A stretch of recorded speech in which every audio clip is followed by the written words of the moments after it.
Hello friend, नमस्कार। मेरे भोजपुरी देहाती गीत के चैनल पर जितने बहन भाई अम्मा चाची लोग जुड़े हैं, मैं सभी के लिए मंगल कामना करती हूँ कि आप लोग स्वस्थ रहें, मस्त रहें, अपना ख्याल रखें। देखिए, बहुत एक प्यारा भक्ति विवाह गीत लेकर आई हूँ। शिव शंकर भगवान का ये गीत है, भोलेनाथ का। जय भोलेनाथ। आप लोग ज़रूर सुनिएगा और अपना ढेर सारा प्यार दुलार दीजिएगा। पूर्व ही देशवा से एक जोगिया, पूर्व ही देशवा से एक जोगिया, अरे छलवा बिछाई जोगी हमारे दुआरवा, अरे छलवा बिछाई जोगी हमारे दुआरवा, जो तुम्ही जोगिया हो गौरा बियाबा, जो तुम्ही जोगिया हो गौरा बियाबा, अरे ले डाल बर कपड़ा बैरगिया,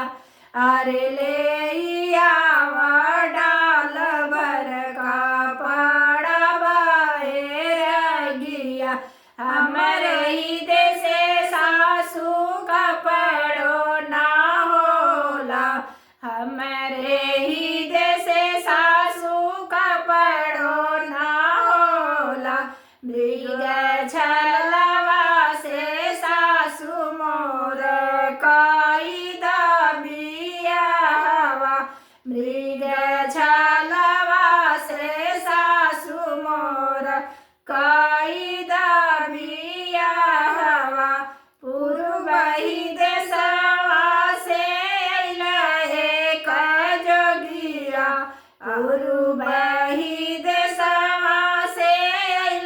एक जोगिया, अरे छलवा बिछाई जोगी हमारे दुआरवा, अरे छलवा बिछाई जोगी हमारे दुआरवा, जो तुही जोगिया हो गौरा बियाबा, जो तुही जोगिया हो गौरा बियाबा, अरे ले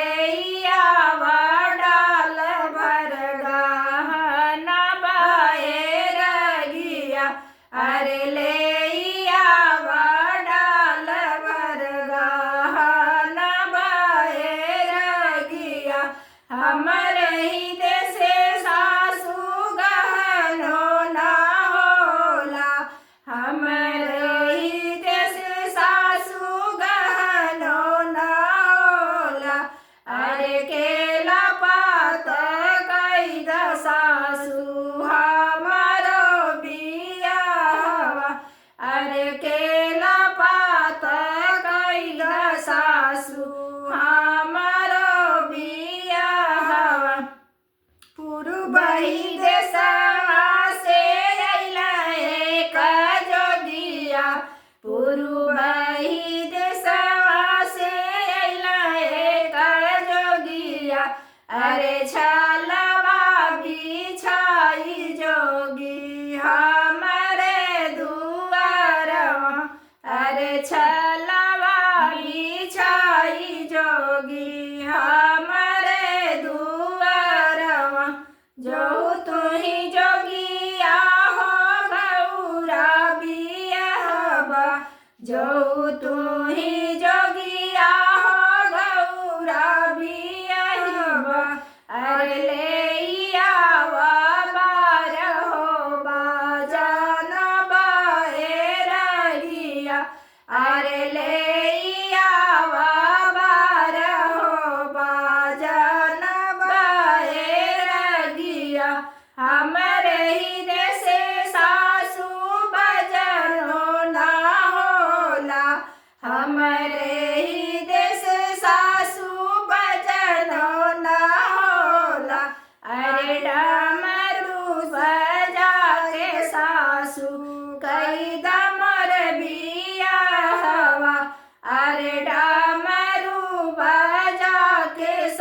सासु कैदा मोर बिया हवा पूर्वही देशवा से एक जोगिया पूर्वही देशवा से एक जोगिया